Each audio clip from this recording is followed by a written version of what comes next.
Hello friends! It's great to see you again on our channel. We've just returned from an epic summer holiday exploring the Canadian Rockies and have lots from the trip to share with you.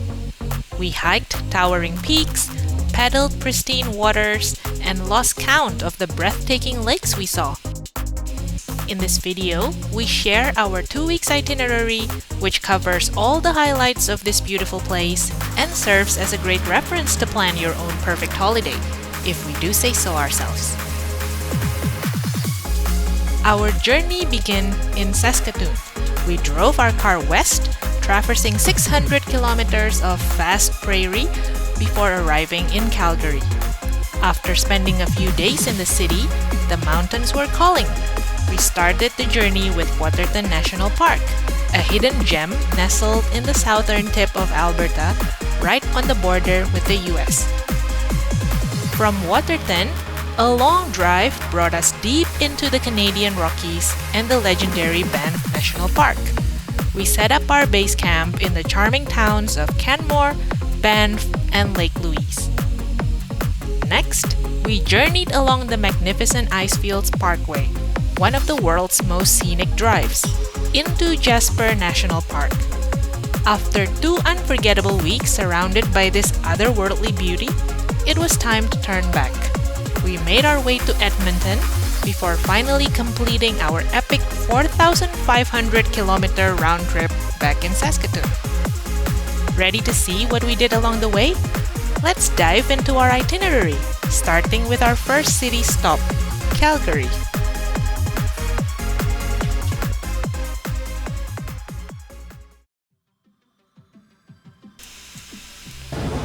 Most people see Calgary as a quick pit stop, but don't just drive through.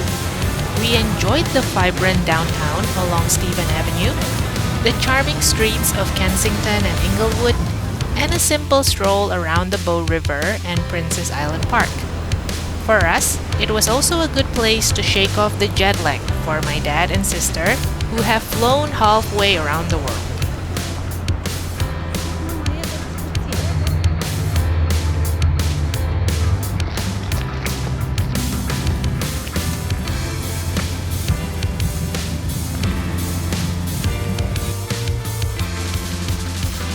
Day 1 of our proper road trip took us south to Waterton National Park.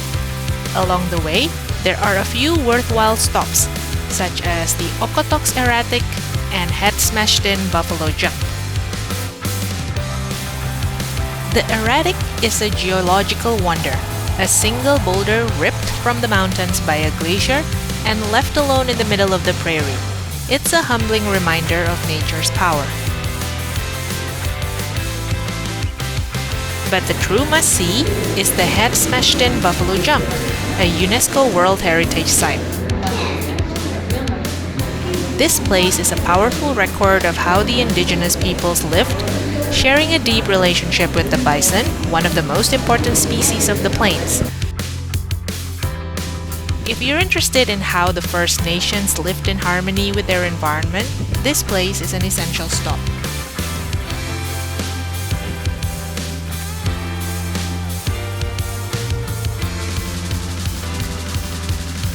After arriving in Waterton, we took the afternoon to get our bearings. We couldn't resist a stop at the iconic Prince of Wales Hotel, perched on a hill, before exploring the lovely town center.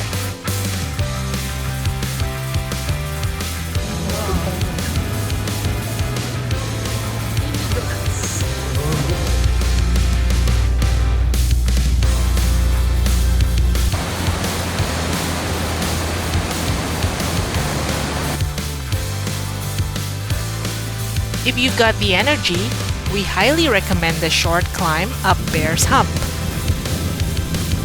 The breathtaking 200-meter elevation gain will reward you with a magnificent view of the town and the lake.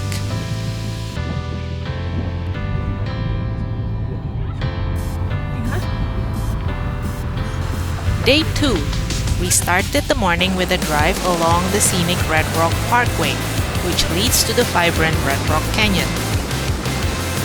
It's an easy, relatively flat hike around the stunningly bright Red Canyon walls.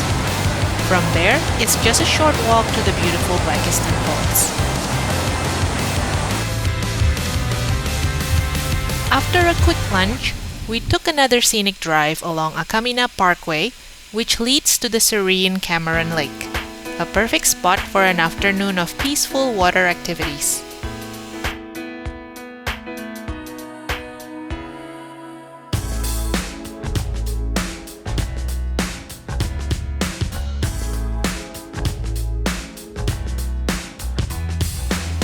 Day 3. We waved goodbye to Waterton and made our way north into Banff National Park via Kananaskis country. This route is only open in the summer months and it's full of hidden treasures like the spectacular Upper Kananaskis Lake.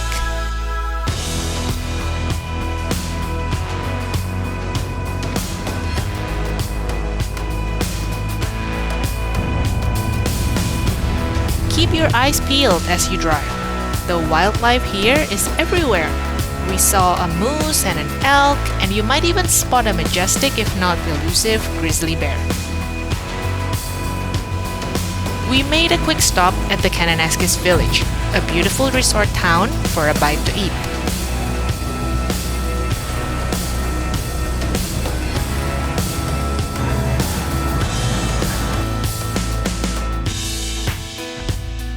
Just a short drive away are the Mount Lorette Ponds, a peaceful spot with the most incredible mountain vistas reflected on the calm water.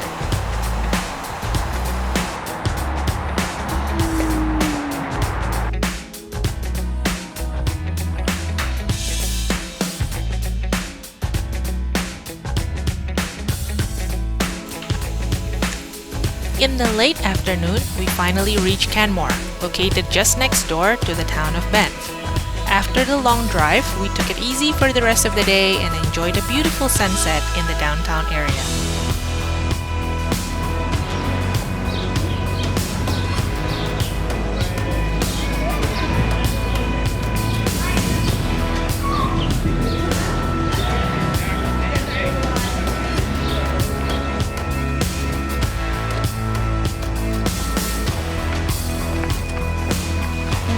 Day 4 was all about hiking. The area around Canmore is packed with trails for every skill level. We spent our morning on the trail to Grassi Lakes. It's a manageable hike, and the vibrant lakes at the end are absolutely amazing.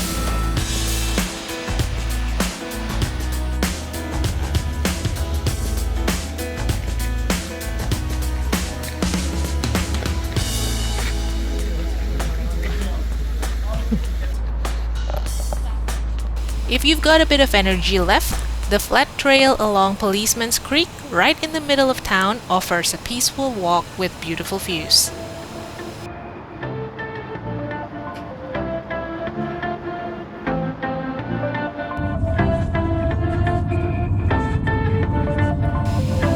On day 5, our adventure continued to Lake Minnewanka, just north of Banff. Aside from enjoying the lake's natural beauty, we also took a short hike to Stewart Canyon, another very manageable and enjoyable trail. From here, we took our time driving along the Lake Minnewanka scenic route, stopping at Two Jack Lake before finally dropping by the town of Banff for the very first time.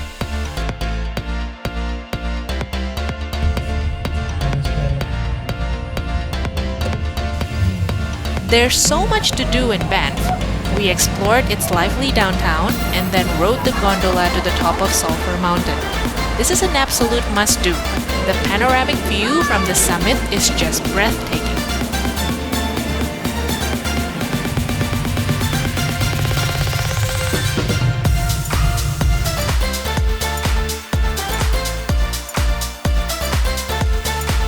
Day 6.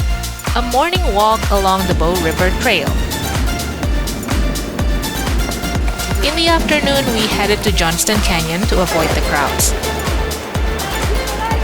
This incredibly popular trail has a variety of routes with increasing lengths, so you can choose your own adventure.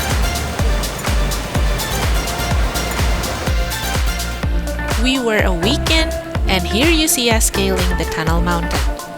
The climb is a bit of a workout, but the view is worth the effort. It gives you a perfect vantage point to see the entire town from above.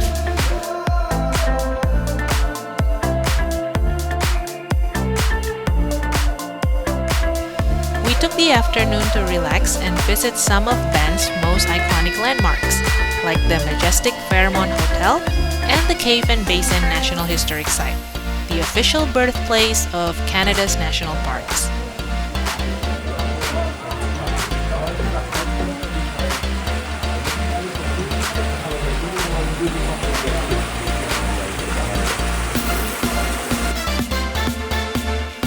Day 8 began with a drive to Lake Louise, our next base.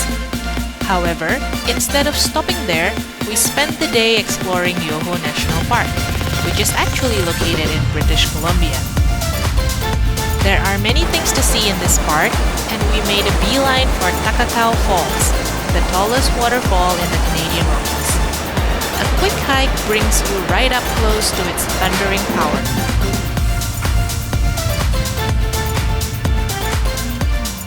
Our next stop was Emerald Lake. Its name says it all. The water is a beautiful, striking shade of green.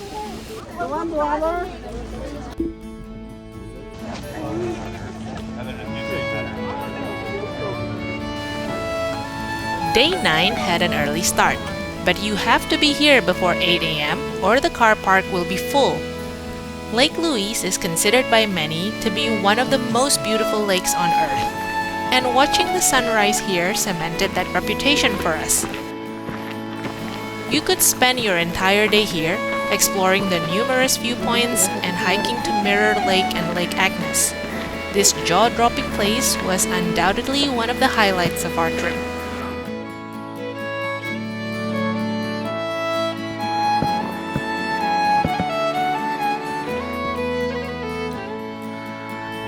Yep.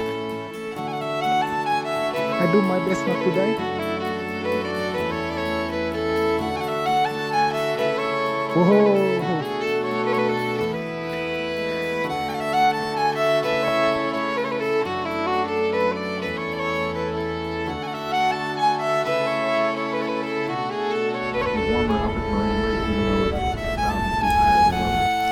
Day 10. We thought Lake Louise was magical.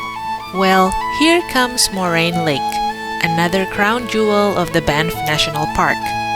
You can only visit this lake by bus, as private vehicles are no longer allowed here.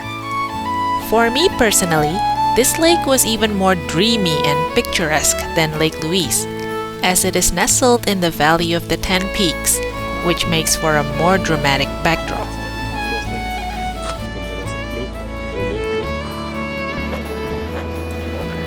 Views like these are almost unbelievable, aren't they?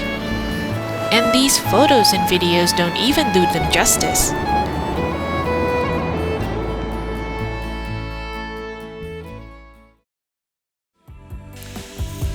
Day 11 was all about the legendary Icefield Parkway. This 230-kilometer route is so packed with incredible vistas, lakes, rivers, and waterfalls that you need an entire day just to drive it. Even then, it feels like you've barely scratched the surface.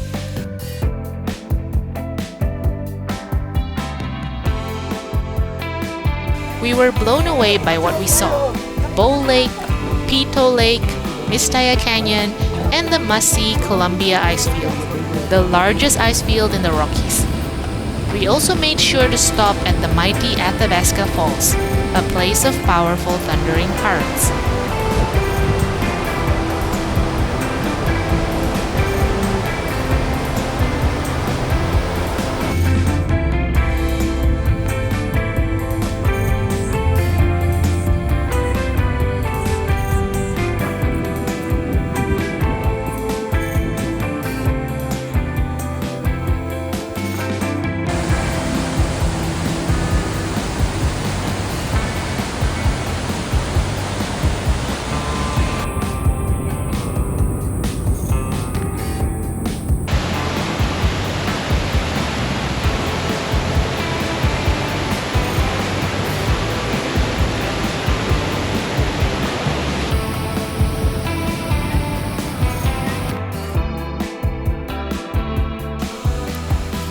the end of the parkway, we arrived in Jasper.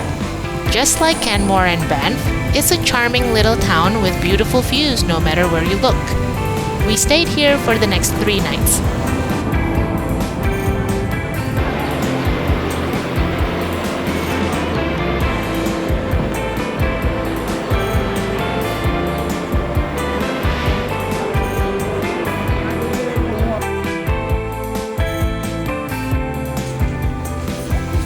Day 12.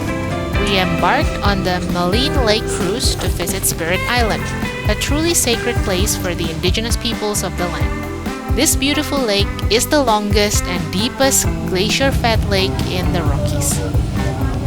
Aside from the Maligne Lake itself, you can visit numerous trails and lookouts along the way, including the mysterious Medicine Lake, Maligne Canyon, and many more. We were nearing the end of our time in the mountains. On our last full day, we explored the sites closest to Jasper itself, like Patricia and Pyramid Lakes.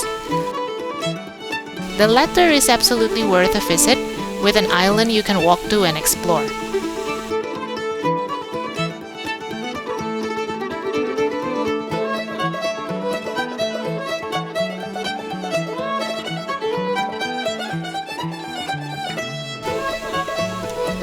For one last hurrah, we took the Skytram to Whistler's Mountain and tackled the final hike to the summit. It was a challenging climb with a steep slope and strong winds, but the view was something to behold. A 360-degree vista of the Rockies, a place of endless beauty and adventure.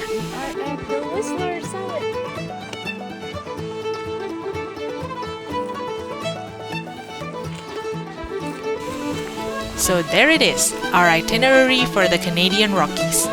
We hope it inspires you to visit this incredible part of the world one day.